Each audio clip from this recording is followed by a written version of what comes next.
The galaxy had rules. Not written. Obeyed. Expansion followed power. Power followed unity. Species that failed to unify vanished into statistical noise. That was the natural order. The empire that now dominated the spiral arm understood this better than any civilization before it. Their fleets moved with mathematical precision. Their archives cataloged every war, every extinction, every absorbed culture. Nothing surprised them anymore. Except the absence. Senior archivist Kelth Morrison had worked in the Imperial Records Division for 43 standard years. In that time, she had cataloged the extinction of 17 species, the assimilation of 32 cultures, and the complete erasure of 6 languages. She had never seen a file that contradicted itself. The human entry did. One survey dated 1,247 years prior listed active settlements. Recommend diplomatic contact. Another, from 89 years later. No response to standard hails. Settlements abandoned. Between those 2 entries, nothing. No war. No plague. No explanation. They just left? Her assistant asked, mandibles clicking with confusion. Kelth Morrison didn't answer. She was staring at a third notation, added much later by an unknown hand. They're still leaving. The timestamp was 3 days old. She pulled up the deeper archives, fingers trembling slightly against the interface. The human file expanded, revealing fragments scattered across centuries of imperial expansion. A bipedal species, short-lived by galactic standards, technologically aggressive, socially fragmented, supposedly extinct. No homeworld designation remained. No surviving language tree. No cultural descendants claiming lineage. Only fragments. The archivists had classified it as administrative decay. Early exploration had been messy. Records are corrupted. Civilizations mislabeled. It happened often in the Empire's distant past, when the stars were younger and the borders uncertain. Humanity was filed under, irrelevant, presumed extinct, and the galaxy moved on. For centuries, the Empire expanded without resistance worthy of memory. Neighboring powers collapsed or submitted. Trade routes stabilized. Conflict became predictable. Victory became routine. That was when the unease began. It started far from the core worlds, in a quiet region of space officially designated as uninhabited. No resources of note. No strategic value. No reason for attention.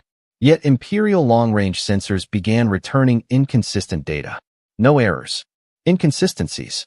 Distances that shifted by fractional margins. Star luminosity curves that refused to match historical models. Navigation buoys that drifted off course despite perfect station-keeping systems. At first, the analysts blamed calibration drift. Then software. Then aging hardware. Then ships began to vanish. Not destroyed. Not disabled. Gone. The patrol frigate Consensus through strength was 3 days into a routine survey sweep when it stopped transmitting. Its sister ship, Eternal Progression, arrived at the last known coordinates 8 hours later. They found the Consensus drifting. Engines cold. Hull intact. No damage. The boarding team's report was 7 words long. Nobody here. Nothing touched. Absolutely nothing. The crew, all 43 individuals, were gone. Their stations showed no signs of struggle. Meals sat half-eaten in the galley. Personal effects remained in quarters. The captain's log ended mid-sentence. Encountered unusual gravitational reading at coordinates. Security footage showed the crew at their stations. Then static. Then empty corridors.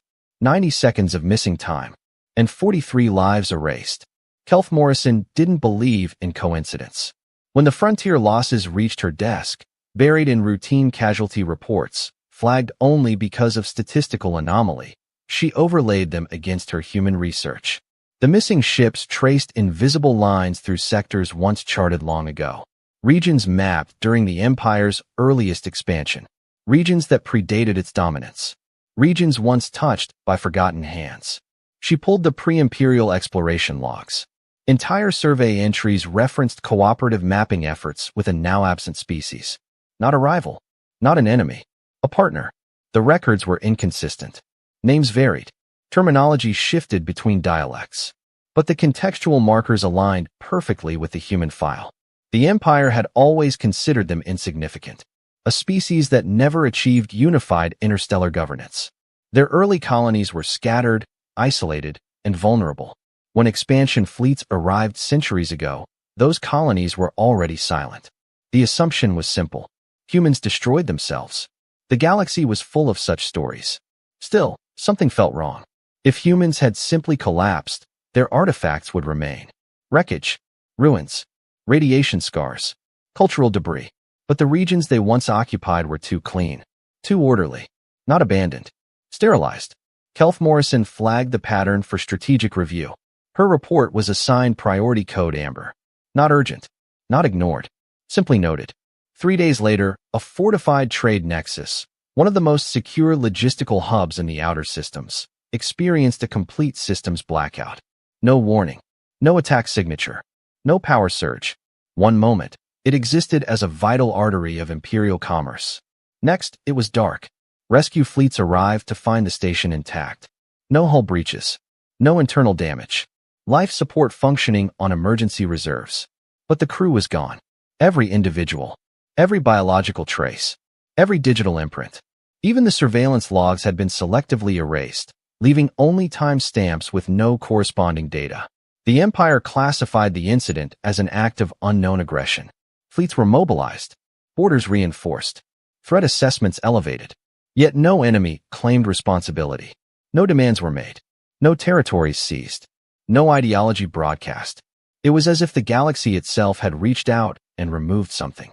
Dr. Vatha Korin had never expected to make history. As a junior astrophysicist at a research facility orbiting a dying star, her work consisted mostly of cataloging background radiation patterns. Routine, unremarkable, until she found the signal. It was buried beneath layers of cosmic noise, faint and incredibly old, predating modern imperial communications by thousands of years. It should have been lost to entropy. It was not. The signal was not a message in the conventional sense. No language markers. No visual encoding. No recognizable encryption standards. Just numbers. Prime numbers. The first universal language. Arranged in deliberate sequence. Grouped with pauses that suggested intent. Not random cosmic interference. Not a natural phenomenon. A pattern. The Empire had encountered similar patterns before, from long-dead species, from ancient probes, from civilizations that had burned bright and vanished. But this sequence matched none of them. When cross-referenced against archival databases, the system flagged a partial match. Obsolete. Low confidence.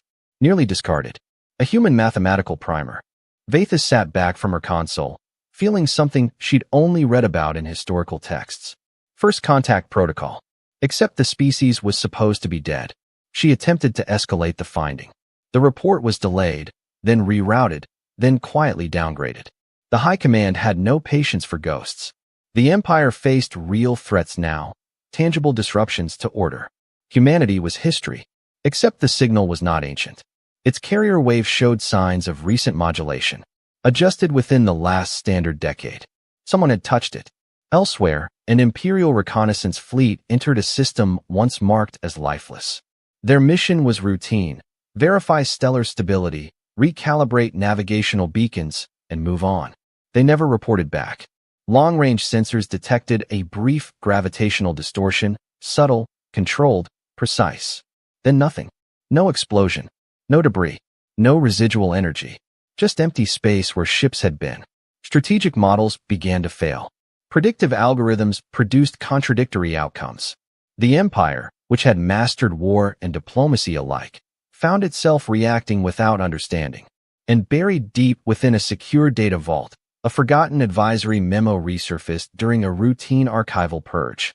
It had been authored centuries earlier by a now-dead alien general. At the time, he commanded a border campaign against scattered human colonies. The memo was short, uncharacteristically cautious. 3 warnings. Do not pursue total eradication. Humans under pressure do not behave like other species.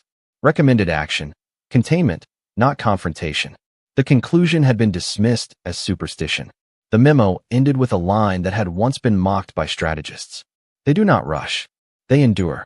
And they remember. At the bottom of the document, appended long after the original text, was a data stamp that made no sense. A recent access marker. Someone had opened the file. Someone using a clearance code that did not exist. The code format was unfamiliar, archaic, and unmistakable. It originated from a defunct human encryption standard, one that shouldn't have worked on Imperial systems.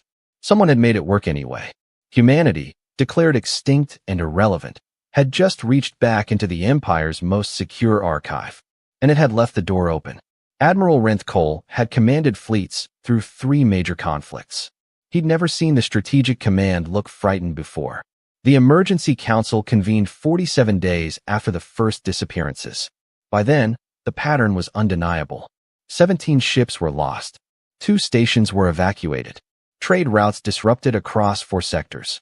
And still no enemy. "We are not dealing with ghosts," Renth stated firmly, his voice cutting through the murmur of worried delegates. "Human technology, yes. But automated. Residual. Without guiding intelligence." "Then explain the station blackout," someone countered. "Ancient failsafe. Triggered by proximity. And the missing crews. Unfortunate interaction between incompatible technologies. And the signal? The access codes." Renth hesitated. "Archaeological curiosities. Nothing more." The room fell silent. Finally, the Supreme Coordinator spoke. "Recommendations? Avoid former human territories," Renth said carefully. "Reclassify as hazardous zones. Continue expansion in other sectors." "You're suggesting we retreat from empty space?" "I'm suggesting we exercise caution." "Denied." The Coordinator's tone was final. "The Empire does not retreat from extinct species. Increase patrols. Map the anomalies. Humans are gone. What remains is ruins. And ruins can be cleared." The vote passed overwhelmingly. Renth didn't sleep that night. He kept thinking about the memo. They endure. Fleet Coordinator Jessa Thrain watched the stellar readings with growing unease. 22 years in astrophysics, and she'd never seen a star behave like this. The system was designated K-317, a routine junction point along a major Imperial trade artery. It housed a fuel processing ring, a traffic coordination array, and a civilian habitat cluster supporting nearly 10 million noncombatants. The installation had no strategic value beyond efficiency, which was why it was lightly defended. When long-range sensors registered instability in the system's primary star, analysts initially assumed a natural fluctuation. Stellar behavior was complex, and K-317's sun was approaching the late stages of its life cycle. But the models did not agree. "Run it again," Jessa ordered. The junior tech complied. The results didn't change. K-317's primary was being tuned. Like an instrument. Like someone was reaching inside and adjusting harmonics no natural process could touch. The instability was too clean, too localized, too controlled. "Coordinator," the tech's voice was tight. "If this continues for another 18 minutes, the star will undergo cascade collapse. We need to evacuate." The star spiked. Jess's hands froze over the emergency broadcast trigger. Energy readings showed deliberate modulation, as if the star itself were being rewritten. Then the star stabilized. Not naturally, artificially. Its energy output flattened to a precise, mathematically improbable curve.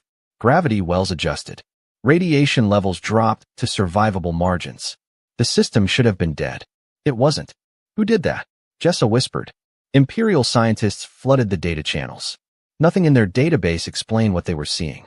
No known technology could reach inside a star and rewrite its behavior in real time. No Imperial technology. The Empire had just been saved. No message accompanied the intervention. No claim of responsibility. No demand. Only results. Relief lasted less than a minute.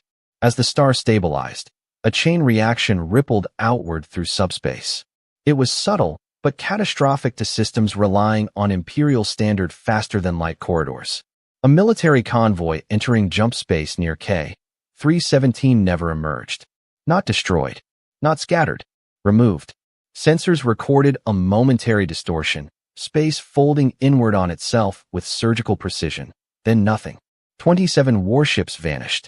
Jessa pulled up the deep historical archives with shaking hands, searching for anything that matched this signature. The database returned one partial match. Origin, human. Probability, 0.03%. Status, extinct. The galaxy froze. Emergency councils were convened within hours. Fleet movements were halted across multiple sectors. Civilian traffic was suspended. Information was tightly controlled, but rumors moved faster than official statements ever could. Some spoke of a new power. Others whispered of an ancient one. A few, very few, said the forbidden word. Humans. The idea was rejected violently. Humans did not possess stellar-scale engineering. They did not manipulate space-time with finesse. They did not save enemy populations while erasing military assets. That kind of thinking required unity, restraint, moral calculation, traits humans supposedly lacked. Yet the data was merciless. The intervention at K317 had been selective. Civilian habitats were untouched. Medical facilities experienced power stabilization rather than loss. Only military assets entering active jump vectors were affected. The act was not random. It was deliberate. Worse, it demonstrated discretion. The Empire's predictive war models failed completely. Simulations attempting to replicate the event produced divergent outcomes every time. Cause and effect refused to align. The galaxy's greatest strength, foresight, had been taken from it. Then came the aftershock. A classified monitoring station, positioned far outside normal traffic lanes, detected a brief transmission piggybacking on the subspace distortion. Not a broadcast, not an attack signal, a calibration pulse. It carried no language, no symbols, just a timestamp and a coordinate set. The coordinates pointed not to K317, but deeper into former human space. As if marking a boundary, Imperial intelligence split into factions overnight. One argued the event was defensive, a warning shot designed to protect innocents. Proof that whoever acted did not seek open war. Another saw something far worse. A test. The stabilization of the star had required unimaginable precision. The removal of the convoy demonstrated complete control over engagement parameters. Whoever was responsible could have destroyed the system. They chose not to. That choice terrified the strategists more than annihilation ever could. Across the Empire's client states, panic bloomed. Smaller civilizations accelerated evacuation plans. Border worlds stockpiled resources. Defense compacts were reviewed and revised. The Empire assured them all that the situation was contained. Internally, emergency escalation protocols were activated for the first time since the Empire's founding wars. Deep archives were unlocked. Among them, records of early human encounters were re-examined under new parameters. What emerged was not a picture of weakness, but of refusal. Kelth Morrison worked through the night, cross-referencing fragmentary records that had seemed insignificant before K317. Now every detail mattered. Humans had avoided total war whenever possible. They disengaged rather than escalate. They surrendered territory to save populations. Not cowardice. Selection. They chose which battles mattered. The realization spread slowly, like a fracture propagating through a crystal. The event at K317 was not an attack. It was interference. Humanity had reached into a critical Imperial operation and rewritten the outcome, saving millions while erasing military power, without ever appearing on the field. They had acted indirectly, and that was the most alarming part. Because indirect action meant preparation. It meant long planning horizons. It meant the ability to wait until intervention mattered most. A single data analyst flagged a terrifying consistency buried within the emergency traffic. Every system affected by the interference aligned with routes the Empire would need in the next 50 years. Not the present, the future. As alarms echoed across command centers and admirals prepared for an enemy they could not see, a realization crystallized among those brave enough to follow the data to its conclusion. Humanity was not reacting to Imperial expansion. It was shaping what came after it. The Empire responded as it always had when threatened. It escalated. Fleet mobilization orders were issued across all frontier sectors. Research divisions were instructed to prioritize countermeasures against unknown space-time manipulation technologies. Communication blackouts were imposed on sensitive regions. The galaxy shifted from unease to fear. With emergency escalation underway, Imperial intelligence authorized what had once been unthinkable, a full excavation of human absence. Not speculation, not assumption, a forensic reconstruction of what had actually happened to humanity. The results were not immediate. They were buried. Human records, where they existed, had been fragmented on purpose. Data vaults were encrypted with layers of redundancy that assumed future archaeologists would not be friendly. Entire planetary archives had been wiped clean of cultural markers, leaving behind only environmental stability and faint industrial echoes. It was as if humanity had not wanted to be remembered. The first breakthrough came from a ruined relay station drifting between stars.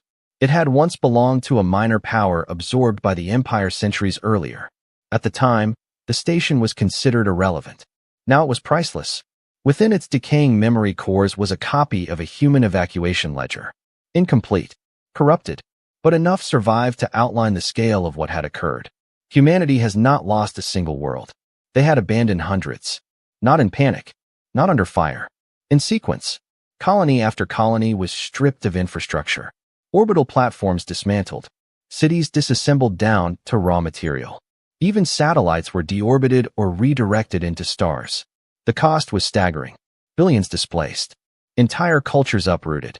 Histories compressed into mobile archives small enough to be carried away. Humanity had chosen exile over annihilation. And it hurts. Imperial sociologists struggled to process the implications.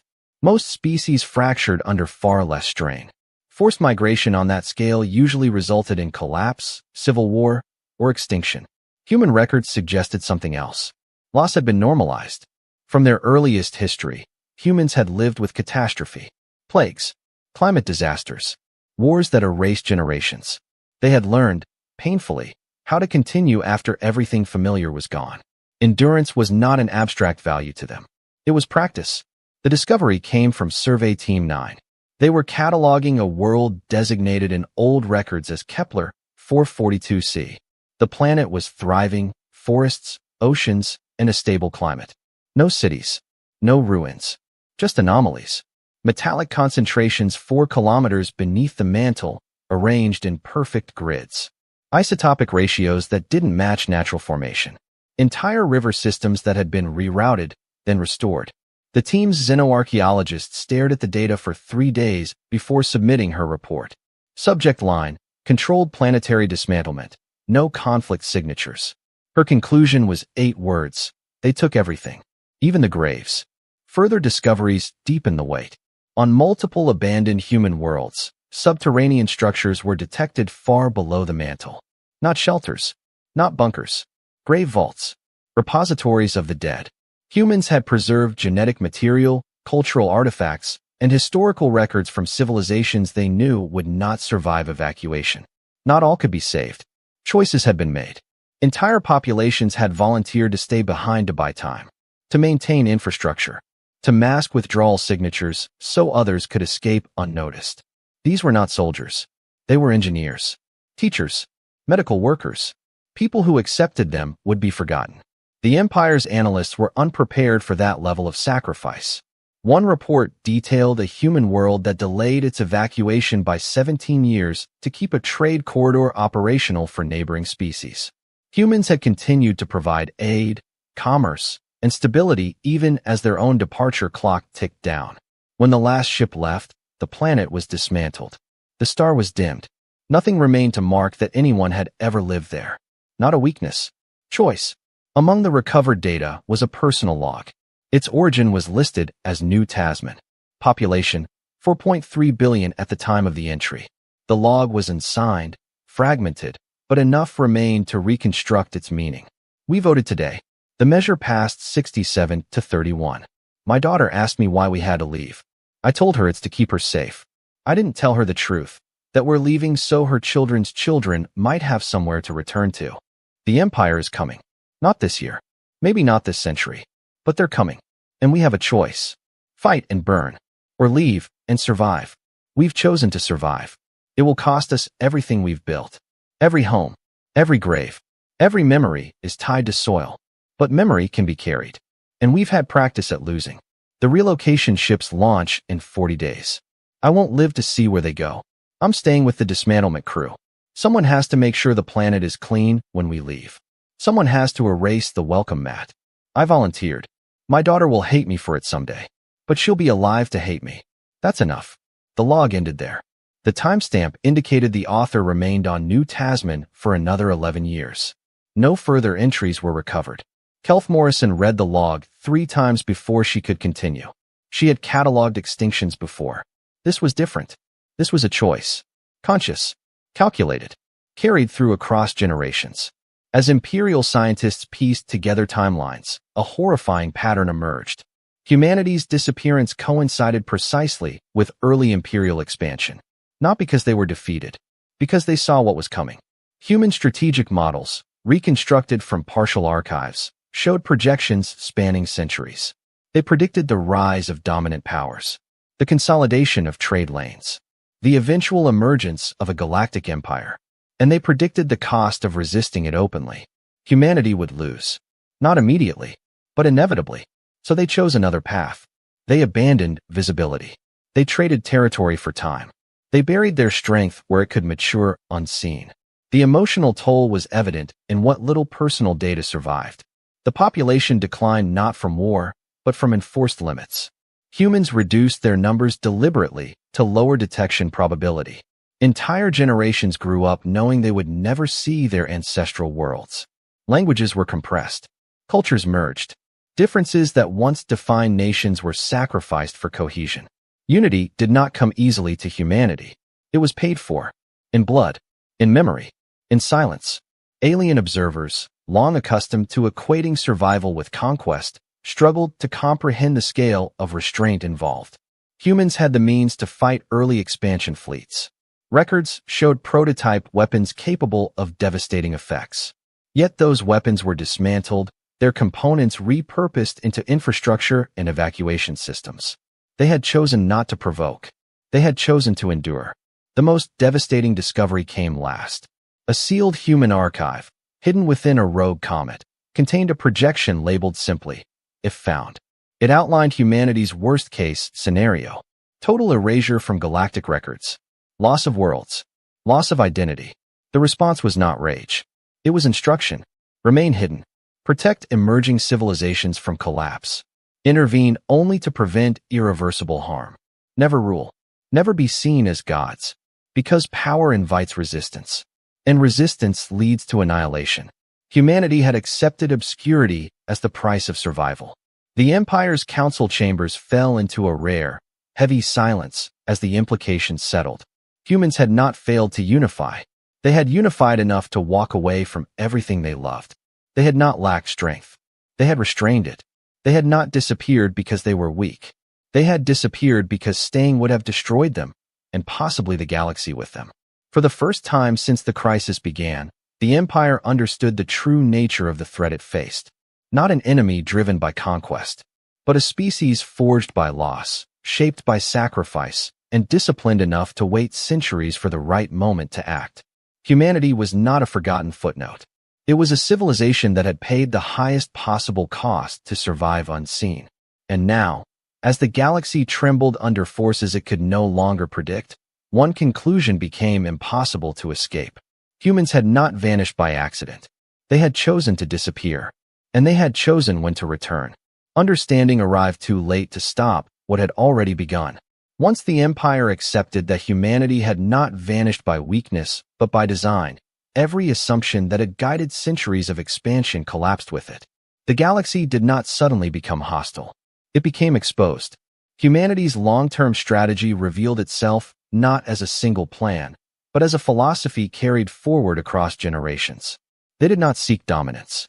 They did not seek revenge. They did not even seek recognition. They sought stability. Imperial analysts began reconstructing human decision-making frameworks from fragments recovered across abandoned systems. These were not war doctrines in the traditional sense. They resembled disaster response protocols scaled to galactic dimensions. Humans did not ask how to win wars.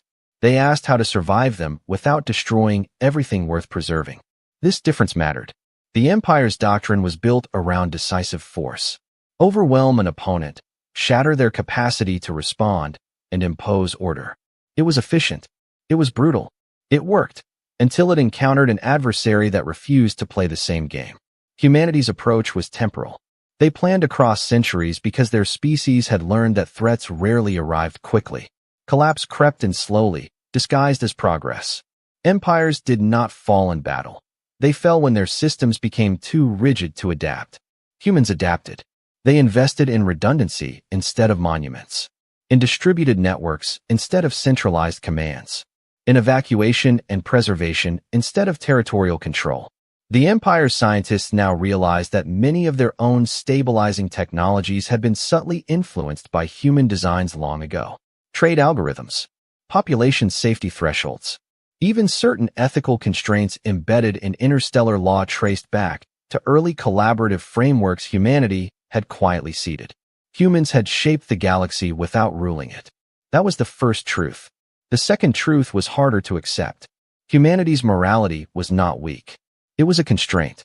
They believed power required responsibility, and responsibility required limits. When humans developed technologies capable of mass extinction, they did not deploy them widely. They buried them, restricted them, built cultural taboos around their use. Their history was full of lessons learned the hard way. Weapons once used had nearly ended them. Unchecked growth had destabilized their world. Internal division had brought them to the brink more than once. So they chose patience. Not passive patience, active patience. They prepared for futures they hoped would never arrive. Across multiple sectors, subtle changes were detected. Human-altered regions began exhibiting synchronized behavior. Gravitational corridors stabilized or destabilized in coordinated patterns. Communication latency shifted in ways that favored defensive response rather than rapid assault. The galaxy's infrastructure, much of it built atop ancient human groundwork, was responding to a hidden hand. The Empire realized it was no longer directing galactic flow. It was navigating within it. Smaller civilizations noticed too. For the first time, emerging species found themselves protected from imperial pressure without knowing why. Trade routes became safer. Predatory incursions failed inexplicably. Worlds on the brink of ecological collapse stabilized just enough to recover. No banners flew. No proclamations were issued. Only outcomes changed. Human war doctrine, when finally reconstructed, shocked imperial tacticians. Humans did not define victory as enemy destruction. They defined it as the prevention of irreversible harm. They would endure losses. They would retreat. They would sacrifice territory. But they would not allow systems, ecological, cultural, or civilizational, to cross thresholds from which recovery was impossible. When such thresholds were threatened, humanity intervened. Quietly, decisively, irrevocably. The Empire's leadership faced an unprecedented dilemma. If humanity remained hidden, the Empire's expansion would continue, but constrained, redirected, and increasingly ineffective. If humanity revealed itself fully, open war might follow. Either outcome threatened imperial supremacy. Analysts projected future scenarios. Every path that involved confrontation ended badly for the Empire. Not immediately, not spectacularly, but inevitably. Humanity did not need to defeat the Empire. It only needed to outlast it. And humans were very good at that. Fear did not arrive as panic. It arrived with clarity. Across the Empire and beyond its former borders, alien civilizations began to understand what they were living beside. The realization did not trigger immediate violence or mass hysteria. It did something far worse. It rewrote how every species saw the future. For centuries, fear had been a response to visible threats. Enemy fleets, territorial loss, economic collapse. All of these could be measured, countered, and, if necessary, endured. Humanity did not present itself that way. There were no armadas bearing their insignia, no declarations of dominance, no symbols to rally against. Only a growing awareness that the galaxy no longer belonged solely to those who claimed it. The Empire's strategic academies were the first to feel the shift. War simulations that once ended in decisive victories now stalled. Every attempt to escalate beyond containment thresholds triggered system failures that were not attacks, but consequences. Push harder, and something vital broke. Not always the same thing. Not predictably, but always something essential. Logistics faltered. Alliances weakened. Internal dissent grew. The Empire realized it was not being opposed. It was being limited. Psychologists began calling it the pressure of inevitability. There was no enemy to hate, no battle to win. Humanity did not need to defeat opponents in combat. They only needed to wait for overreach. And humans waited very well. Smaller civilizations reacted differently. Many felt relief. Predatory empires found their advances blunted without explanation. Fragile worlds were spared annihilation by interventions so subtle they appeared like luck. Yet relief soon gave way to dread. Because protection implied oversight, and oversight implied judgment. Alien philosophers struggled to define humanity's role. They were not gods. They bled. They had fled. Their history was filled with failure and loss. Yet they had achieved something no other species had. They had learned how to stop. When humans intervened, they did not announce it. They adjusted variables. They nudged systems back from collapse. They removed only what threatened irreversible damage. The rest were allowed to fail or succeed on their own.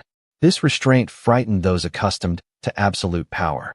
Imperial commanders reviewed historical data with new eyes. They noticed how often humanity could have escalated and did not. Human prototypes capable of stellar destruction were documented, then dismantled. Not lost, not banned by treaty, discarded by choice. That was the moment fear truly took hold. Any species could build a weapon. Only one would refuse to use it. Because refusal meant confidence. Because it meant knowing they would survive without it.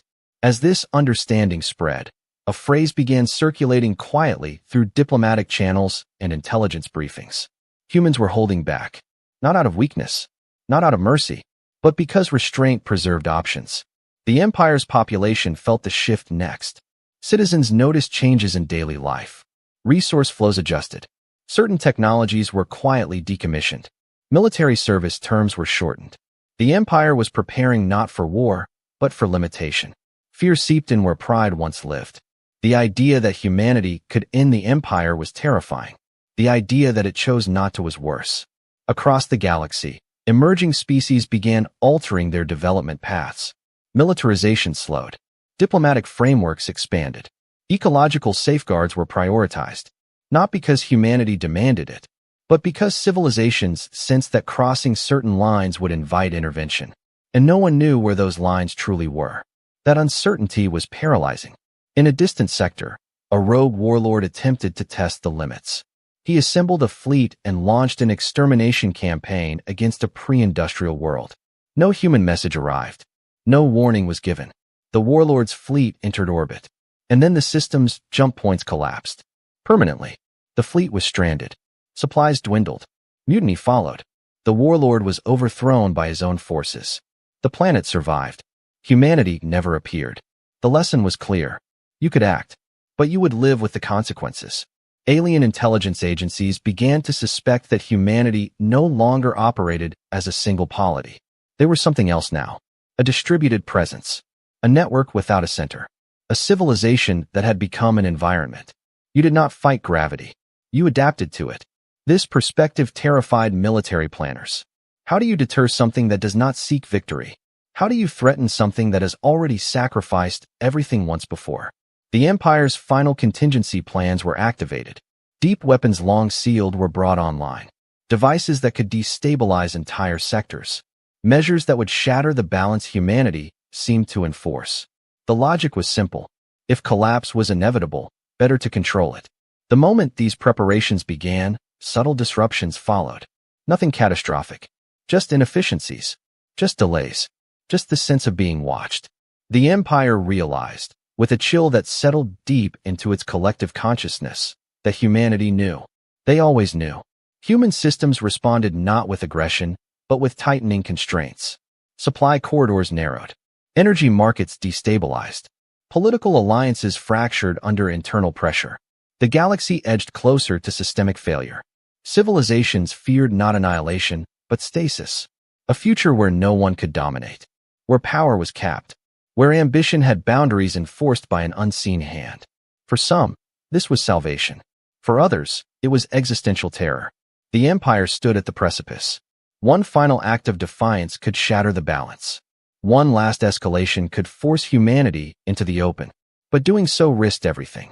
The final stand did not begin with a declaration. It began with stillness. Across the galaxy, systems stabilized into an unnatural quiet. Trade routes held steady without fluctuation. Political crises paused mid-escalation. Even the background noise of interstellar space, once chaotic with transmissions, disputes, and movement, fell into a tense equilibrium. Every civilization felt it. Something had reached its limit. Admiral Rentcole stood in strategic command for what he knew would be the last time as a unified empire. The Doomsday Authorization sat on his console. One keystroke. Sir, his aide said quietly. The destabilizers are armed. Rinth stared at the galaxy map.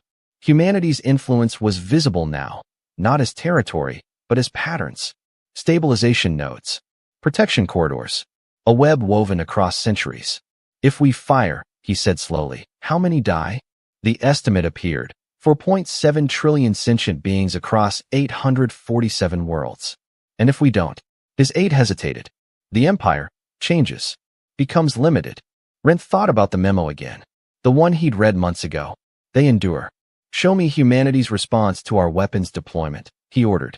The tactical display was updated. Human systems weren't mobilizing to attack. They were positioned to absorb. Every projection showed the same thing. If the Empire fired, humanity would redirect the devastation into their own territory.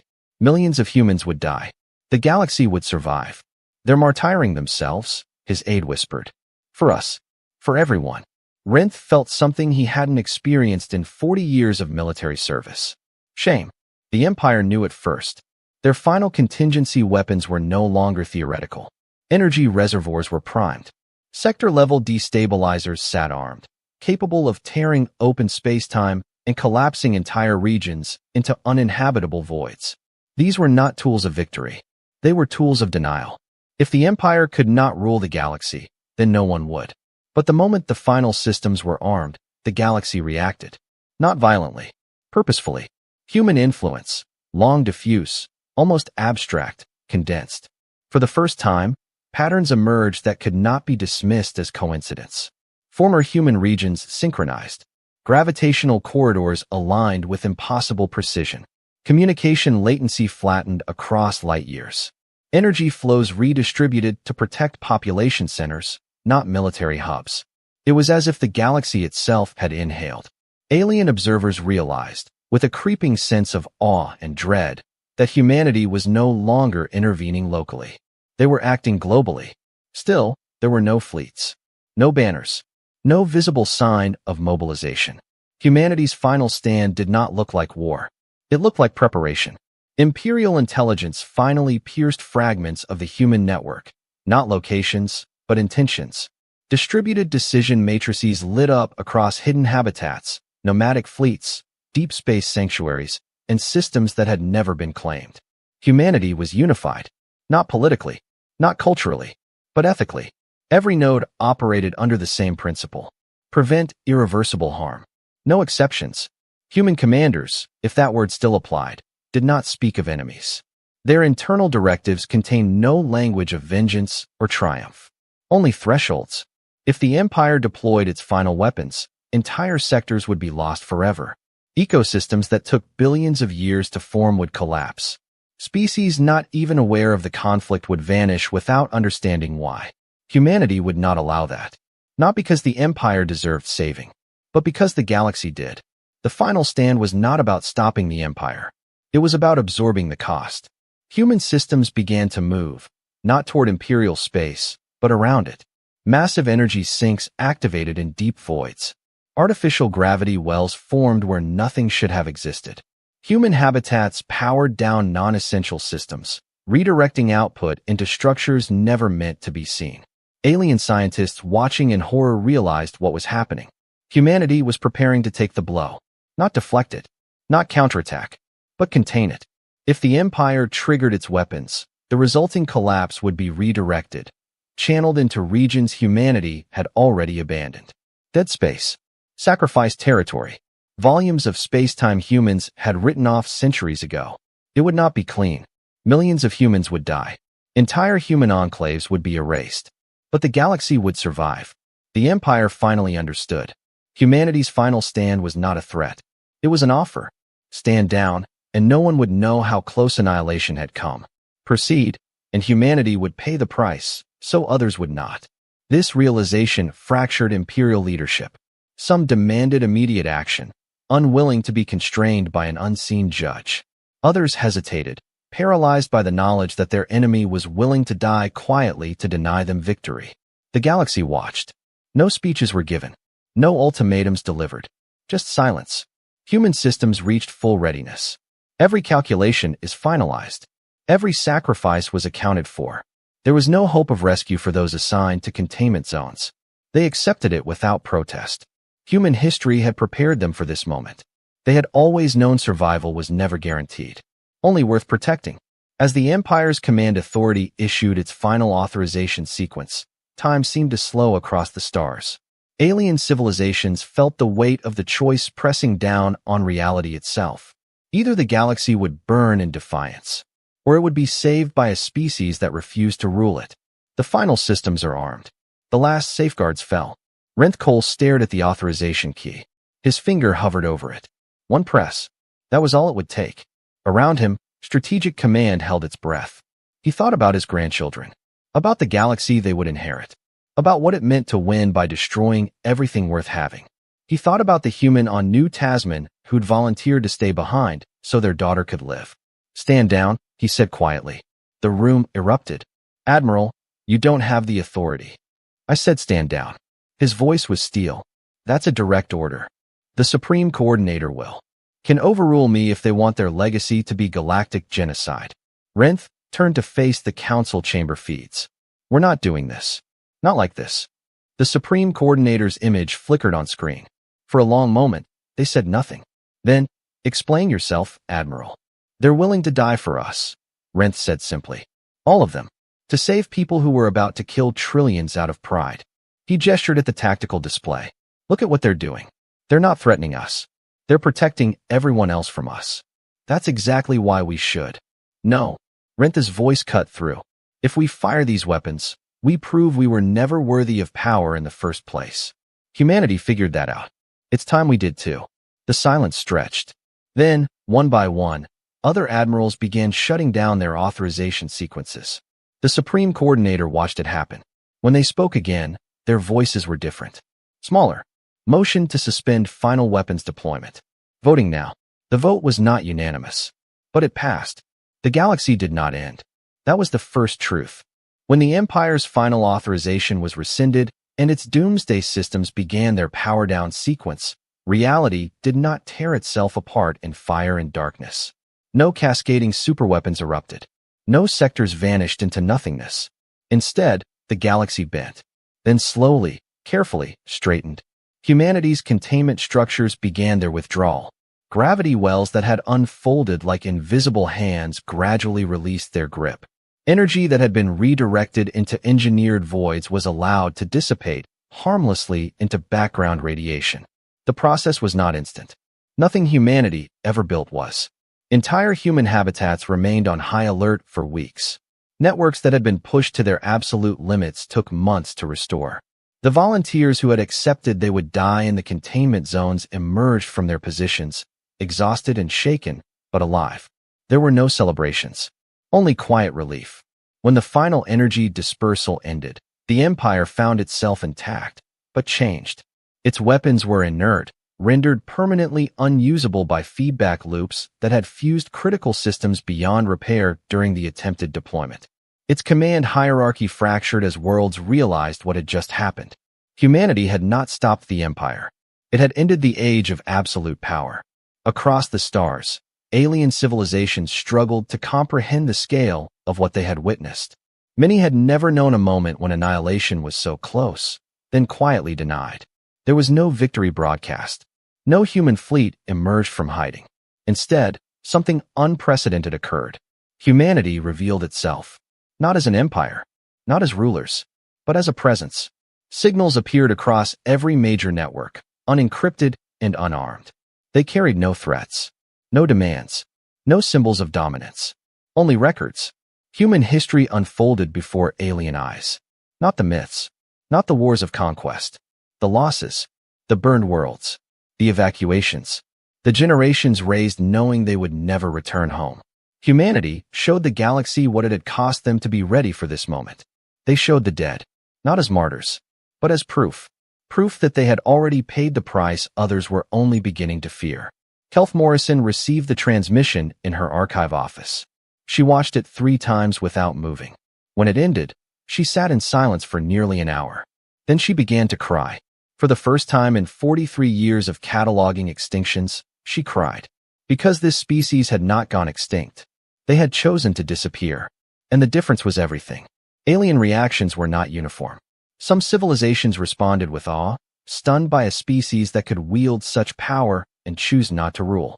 Others recoiled in terror, realizing how close they had come to provoking a force that measured time in centuries and sacrifice in worlds. The Empire responded last. Its leadership, diminished and stripped of inevitability, faced a reality it could no longer dominate. They had gambled everything, and lost not to superior firepower, but to moral endurance. They did not surrender. They acknowledged. In formal session, the Empire recognized humanity not as a rival, not as a threat, but as a stabilizing force beyond imperial jurisdiction. Borders were redrawn. Expansion doctrines were abandoned. Client states were granted autonomy they had never expected to see. The Empire would survive, but it would never rule as it once had. The consequences rippled outward, irreversible and profound. Galactic law changed, not because humanity demanded it, but because no civilization could justify total war again. The knowledge that someone would step in, not to conquer but to contain, reshaped ambition itself. Emerging species developed under new assumptions. Growth was tempered by sustainability. Militarization slowed. Cooperation, once a weakness, became a survival strategy. Humanity did not oversee this transformation. They withdrew. Again. But this time, they left something behind. A framework. Safeguards embedded in infrastructure. Ethical thresholds written into the fabric of interstellar systems. Not laws enforced by fleets, but consequences encoded into reality itself. Try to exterminate a world, and your supply lines would fail. Attempt to dominate beyond reason, and your expansion would collapse under its own weight. Not punishment. Balance. Alien philosophers debated humanity's nature for generations. Were they altruists? Traumatized survivors? Reluctant gods? Humans answered none of these questions. Their final transmission was simple. It acknowledged the lives lost in the containment. It stated no numbers. Offer no justification. It did not ask for gratitude or remembrance. It reminded the galaxy of one thing. Someone must always be willing to lose, so that everything is not lost. Then humanity vanished from open networks. Not erased. Not forgotten. Understood. In the quiet centuries that followed, stories spread. Not of human power, but of human restraint. Of a species that had every reason to hate the galaxy, and chose instead to protect it. Children of 100 worlds learned the same lesson in different languages. That there was once a people who walked away from empires. Who sacrificed home after home so others could have one. Who refused to rule, because ruling was never the point. Humanity became a constant. Not a warning. A promise. Admiral Renthcole lived for another 47 years. He never commanded a fleet again. Instead, he became a teacher at the Strategic Academy, where he taught a single course, Ethics of Power. His first lecture was always the same. He would stand before the new cadets and ask them one question. If you had the power to destroy everything, but chose not to, are you weak? The students always debated. Some said yes. Some said no. Some were uncertain. Renth never gave them the answer. Instead, he would show them the human records, the evacuations, the sacrifices, the choice made across centuries. Humanity could have burned the galaxy, he would say at the end. They chose to save it instead, not because they were weak, but because they understood something we forgot. What's that, sir? Someone would always ask. That the strongest thing you can do is survive. The second strongest is making sure others can too. Kelf Morrison's archive became the most visited historical site in Imperial space. People came not to see humanity's victories, but their losses, the worlds they'd abandoned, the lives they'd given up. The personal log from New Tasman was preserved behind protective glass. Visitors would stand before it for hours, reading the words of someone who'd volunteered to die so their child could live. The archive's final exhibit was a simple display, a star chart showing former human space. Overlaid were the protection corridors they'd created, the civilizations they'd saved, the species that existed because humanity had chosen restraint over revenge.